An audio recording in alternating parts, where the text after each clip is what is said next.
안녕하세요. 삶을 외란 관점으로 바라보려고 노력하는 사기, 유방암, 폐전이, 뇌전이, 환우, 안규미입니다. 반갑습니다. 이번 시간에는 제가 유방암에 걸리고 나서 가까이 한 것들 10가지에 대한 이야기를 해보려고 합니다. 유방암에 걸리고 나니 저의 삶을 많이 되돌아보게 되었고 어느 한 가지로 나의 삶이, 나의 치병이 해결되지 않는다는 것을 알게 되어서 한 가지 한 가지 어떻게 내가 바꿔나갈 수 있을까 하다 보니까 저에게 필요한 10가지가 눈에 들어오기 시작했어요. 제가 유방암을 걸리고 나서 가까이 하게 된 첫 번째는 바로 잠입니다. 여러분들은 잠에 대해서 어떻게 생각하시나요? 저는 잠하면은 안 자도 되는 거라고 생각했어요. 아까운 거. 사실 지금도 아직 그 베이스가 완전히 해결되진 않았어요. 잠 자는 게 너무 아까운 시간이라고 저는 생각을 해서 최대한 안 자려고 노력을 했고, 제가 또 미대 출신이다 보니까 그림 그릴 때는 집중을 하게 되면 밤에 꼬박 새워가면서 그림을 그리는 것이 약간 일상이었거든요. 그렇다 보니까 습관처럼 잠을 잘 안 자는 습관을 가지고 있었습니다. 그런데 유방암에 걸리고 나서 공부를 해보니 잠이 너무 중요한 거예요.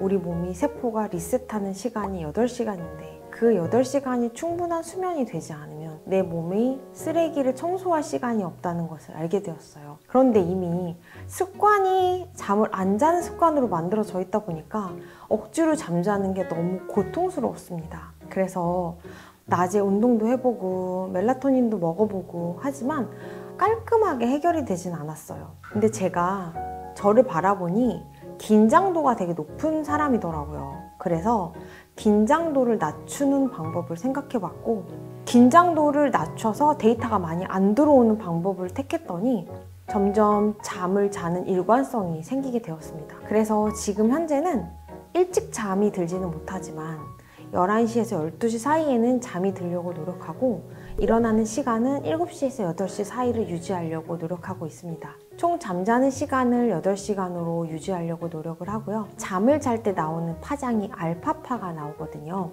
그 알파파가 충분한 휴식이 됐을 때 나오기 때문에 긴장 상태에서는 잠을 자도 알파파가 잘 나오지가 않습니다. 그래서 긴장을 릴렉스 하려고 노력하고 주위의 환경에 나의 잠을 방해하는 모든 요소를 배제하였습니다. 예를 들면 스마트폰, 그리고 소리가 나는 것들, 불빛 이런 것들을 모두 배제해서 창문에는 암막 커튼, 그리고 최대한 전자기기를 가까이 두지 않으면서 충분한 수면을 할 수 있도록 집중하는 편입니다. 그래서 외부에서 잠을 잘 때는 수면 안대라던가 매트, 그리고 아로마 오일 등을 준비해서 최대한 제 몸의 긴장 상태를 낮추고 집과 비슷한 환경을 만들려고 노력을 합니다. 예전에는 그냥 술 먹고 뻗는다 이런 개념으로 잠을 잤던 것 같아요. 그래서 술을 좋아했던 이유도 술을 먹으면 잠을 잘 잔다고 제가 생각을 했거든요. 근데 그게 가짜 잠이었더라고요. 진짜로 내가 충분한 수면을 취하고 있는지 여러분들도 한번 확인해 보시고, 어떤 철학자가 이렇게 말하더라고요. 우리가 잠을 자다가 일어나서 무엇인가 생활을 하잖아요. 그러면 일상생활이 중요한가 잠이 중요한가 이런 것들을 우리는 생각했을 때 일상생활이 더 중요하다고 느끼시잖아요.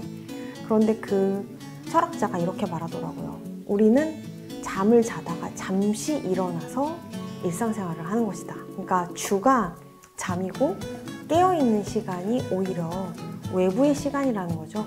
그 얘기를 듣는데 제 뇌를 한번 탁 치는 것 같더라고요. 그래서 저도 잠자는 시간이 굉장히 중요하다는 것을 깨닫고 현재는 수면에 많은 시간을 집중하고 있습니다. 여러분들의 수면 노하우도 댓글에 공유해 주시면 다른 치병하는 분들한테도 도움이 될 것 같습니다. 제가 유방암에 걸리고 나서 가까이 하게 된 두 번째는 바로 운동, 명상, 호흡, 알아차림입니다. 4가지가 되니까 뭔가 되게 거대한 프로젝트 같은데요. 사실은 이 모든 것은 한 가지로 얘기할 수 있습니다. 우리가 일상생활에서 호흡을 하시잖아요.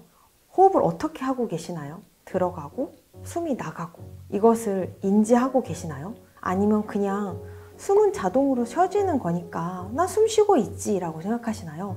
저도 후자로 생각했던 사람인데요. 저를 치료해 주시던 중의학 원장님께서 매번 저에게 안규민님 숨 쉬세요 라고 하시는 거예요. 그래서 제가 그때 깨달았어요. 아, 내가 자꾸 숨을 멈추는구나. 긴장을 했을 때마다 숨을 멈춰서 내가 숨을 쉬지 않고 있구나를 알게 됐어요. 그게 바로 알아차림의 과정이었고, 그 알아차림의 과정이 바로 명상이라고 이야기해 주시더라고요. 그래서 현재는 언제나 내가 어떻게 숨을 쉬고 있는지를 알아차리려고 노력하고, 한 번 한 번 걸음을 뗄 때마다 그 걸음을 기억하려고 노력하고 있습니다. 그게 바로 일상생활에서의 명상이고 알아차림입니다. 저는 운동을 좋아하지 않아요. 그래서 만보를 걷는 것도 저에게는 약간 숙제처럼 하는데요. 운동이 참 어렵다 보니까 어떻게 나는 일상생활 속에서 운동 루틴을 가져갈 수 있을까를 고민하게 되었어요. 그랬다가 우리 어렸을 때 초등학교 때 했던 국민체조 혹시 알고 계시나요? 국민체조가 전신 운동이라고 하더라고요. 국민체조를 5분 정도 하면은 한 사이클이 돌아가는데, 이것을 3번 연속으로 하면 15분 정도 전신 운동을 할 수 있습니다. 그래서 가볍게 내가 오늘 운동을 할 수 없는 상황이라면 유튜브에 국민체조 3회 연속이라고 치시면 우리나라 보건체육부에서 만든 영상이 있습니다.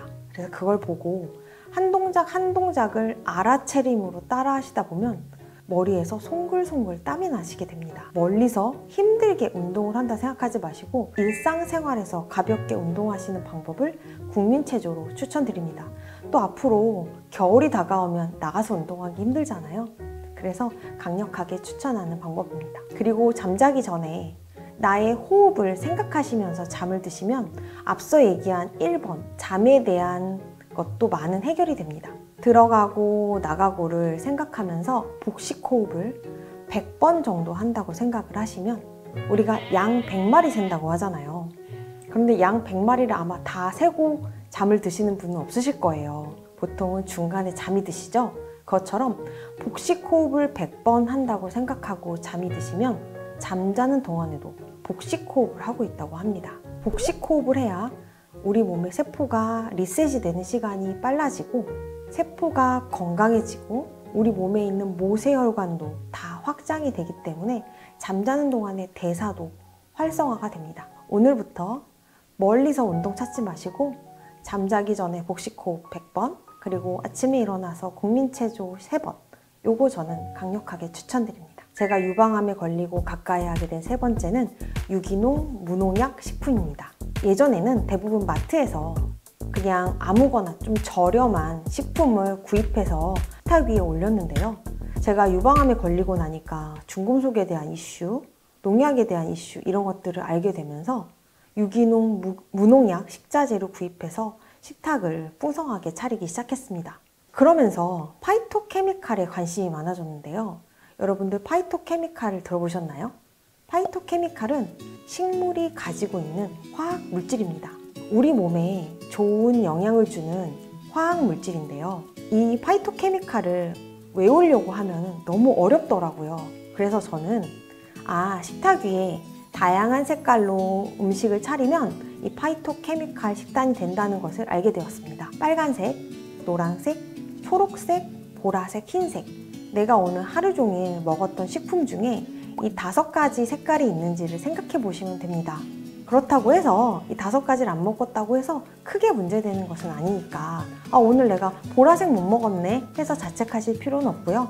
그것을 생각하면서 내가 요즘에 보라색을 좀 안 먹고 있구나, 흰색을 좀 안 먹고 있구나, 이렇게 생각하면서 채워가시면 골고루 파이토케미칼을 누릴 수 있을 것 같습니다. 이런 것들은 아무래도 영양소 파괴가 많기 때문에 생으로 드시거나 가볍게 익혀서 쪄서 드시는 것을 추천드리겠습니다. 그리고 제가 아침마다 먹는 식품이 있는데요. 바로 그것이 생들기름과 올리브 오일입니다. 예전에는 오일도 그냥 콩기름 그리고 카놀라유 이런 것들을 많이 사용했는데요. GMO 이슈가 있잖아요. 그래서 유전자 변형이 되지 않은 올리브 오일과 생들기름을 지금은 꾸준히 섭취하고 있습니다. 처음에는 이 생들기름 올리브 오일을 한 숟가락 먹는 게 너무 힘들었어요. 그런데 이것을 익숙하게 만들다 보니까 이제는 좀 안 먹으면 허전하더라고요. 우리가 건강한 오메가3를 먹는 방법은 이렇게 실제로 압착하고 만들어진 기름이기 때문에 멀리서 비싼 비용을 내고 사시기보다는 가까운 곳에서 산화가 안 된 기름을 섭취하시는 것을 추천드립니다. 그리고 먹는 순서가 굉장히 중요한데요. 우리가 음식을 먹을 때 어떤 순서로 먹을 것이냐에 따라서 혈당 스파이크가 오르냐 안 오르냐 이런 얘기 요즘에 많이 들어보셨죠? 조금 쉽게 얘기해드리면 지방, 그리고 채소, 단백질, 탄수화물 순으로 먹는 것을 추천드립니다. 사실 한국의 식탁은 이 순서대로 먹기가 조금 어려운데요. 그렇다고 하더라도 밥과 국은 조금 나중에 드시고 먼저 반찬 위주로 드시면 아마 지금 제가 말한 지방, 채소, 단백질, 탄수화물 순서로 드실 수 있고 모든 것은 항상 꼭꼭 씹어서 드시는 거 아시죠? 제가 유방암에 걸리고 나서 가까이 하게 된 네 번째는 물입니다. 정말 이 물은 공기 다음으로 우리 체내에 꼭 필요한 것이잖아요. 우리 몸은 70% 이상이 물로 되어 있어요.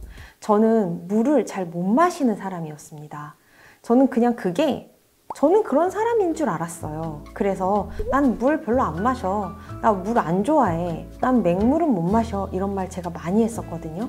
아마 지금 영상을 보시는 분들도 나도 그런데 그런 말씀 많이 하실 거예요. 그래서 어렸을 때 할머니께서 보리차를 끓여주시거나 녹차를 먹거나 이런 식으로 대체하는 물을 많이 마셨던 것 같아요. 그렇다 보니까 제가 앞서 얘기했던 커피도 저한테는 그냥 물이라고 생각하면서 많이 마셨던 것 같습니다. 그런데 지금 현재는 제가 이 물의 중요성을 깨닫고 집중을 하고 있는데요. 물도 저는 다 같은 물인 줄 알았거든요. 그런데 뒷면에 라벨을 보시면 물도 종류가 있습니다. 우리가 보통 알고 있는 먹는 샘물과 먹는 샘물이 아닌 것이 있는데요. 먹는 샘물이 아닌 것이라고 해서 나쁘다는 의미는 아닙니다. 하지만 이것은 한번 정제가 된 것이기 때문에 거기에 다시 미네랄을 넣은 것이기 때문에 아무래도 관리하는 곳이 다르고 저는 그래도 신이 주신 물은 우리가 온전히 먹어야 된다고 생각을 하기 때문에 조금은 좋은 물을 선택하셔서 드시는 것을 추천드립니다. 뒷면에 믹스보드라고 만약에 적혀 있다면 그것은 일반 먹는 샘물이 아닌 물이기 때문에 선택하실 때 조금 더 고민하고 선택하셨으면 좋겠습니다. 제가 마시는 물은 좀 다양한 물을 마시고 있어요. 어느 한 군데의 물을 마시기보다는 이 물에 들어있는 미네랄이 여러 종류가 있거든요. 그래서 지역에 따라서 그 물에 들어있는 미네랄의 농도가 달라서 어떤 먹는 샘물은 칼륨 수치가 높고 어떤 물은 나트륨 수치가 높고 어떤 물은 규소 수치가 높은 이런 지역적 특색이 있습니다. 다양한 물을 음용을 하면서 지금 현재 하루에 1.5리터에서 2리터 정도를 먹으려고 하는데요. 물을 많이 마신다고 좋은 것이 아니라 물 자체가 내 몸에 흡수가 잘 되는 것을 확인하면서 드시는 것이 좋습니다. 물을 잘 못 드시는 분들의 보통 공통점은 물이 잘 흡수가 되지 않습니다. 우리는 혈액에 농도가 있는데요. 이 농도가 잘 유지가 되지 않는 분들이 바로 흡수가 잘 되지 않습니다. 이것을 전문 용어로는 pH 농도라고 하는데요. 보통 소변 검사를 했을 때 pH 농도가 나옵니다. 암 환자분들은 pH 농도가 낮다는 연구 논문이 있는데요. 보통 일반인들은 7에서 7.5 폐하를 유지하는 반면에 암 환자분들은 보통 6 이하로 떨어져 있다고 이야기합니다. 저도 처음에 암에 걸렸을 때 제 폐하를 봤을 때 6에서 5.5로 왔다 갔다 하더라고요. 그래서 지금 최대한 제가 좋은 물을 마시려고 노력을 해도 항암을 하고 있기 때문에 이 활성산소가 많이 들어가고 있어서 폐하가 그렇게 쉽게 높아지지가 않습니다. 그래도 우리가 알고 있다면 노력할 수 있는 방향이 있잖아요. 그리고 내 폐하를 높이는 방법은 좋은 소금을 음용하는 건데 이것은 다음번에 이야기 나누도록 하겠습니다.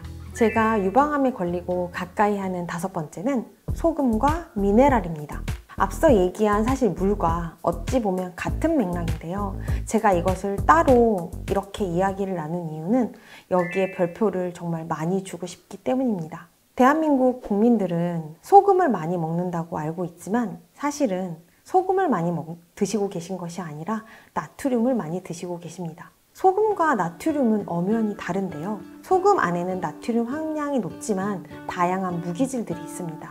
우리는 보통 MSG라는 합성 나트륨으로 인해서 우리 몸의 체내에 있는 나트륨 수치만 높여지고 있어서 무기질에 대한 이슈가 지금 높아지고 있습니다.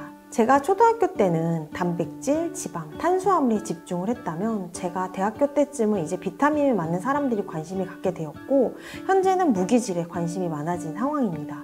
저는 무기질에 앞으로 여러분들이 많이 집중을 하셨으면 좋겠고, 하지만 무기질의 단점은 외부에서 내 몸에 들어간 것은 잘 흡수가 되지 않고 대사가 되지 않아 축적이 되어서 오히려 독이 될 수도 있다는 단점이 있습니다. 그래서 일상생활 속에서 식품과 물, 소금을 통해서 미네랄을 흡수하시는 것이 중요한데요. 그러려면 1차적으로 조금은 짜게 드시되 합성 MSG가 아닌 건강한 MSG 그리고 소금으로 이 모든 것을 대체하셔야 합니다. 천일염으로 모든 음식에 간을 하시고 또 좋은 소금이라고 우리가 알고 있는 여러 가지들이 있잖아요. 그런 것들을 활용하시는 걸 추천드리고, 저는 아침에 일어나서 음양탕을 먹는데요. 이 음양탕은 따뜻한 물과 미지근한 물을 섞어서 만든 물을 이야기합니다. 80도 되는 물과 일반 상온에 있던 물을 믹스한 후에 소금을 넣어서 천천히 내 몸의 탈수를 채워주는 그런 시간을 갖고 있습니다. 그때 먹는 소금은 죽염으로 하고 있어요. 물에 소금을 타먹는 것이 어쩔 때는 비위가 많이 상해요. 항암을 하다 보니까 어쩔 때는 그것을 못할 때가 있어요. 그럴 때는 혀 밑에다가 소금을 넣고 천천히 녹이면서 그 음양탕으로 천천히 제 몸을 따뜻하게 만드는 시간을 가집니다. 그러고 나면 몸의 대사가 일어나면서 순환이 일어나더라고요. 옛날에는 강제로 카페인을 먹어서 내 몸에 깨우는 그런 시간을 가졌다면 지금은 천천히 내 몸의 대사와 순환을 일으켜서 아침에 내 몸을 깨우는 그런 시간을 가지고 있습니다.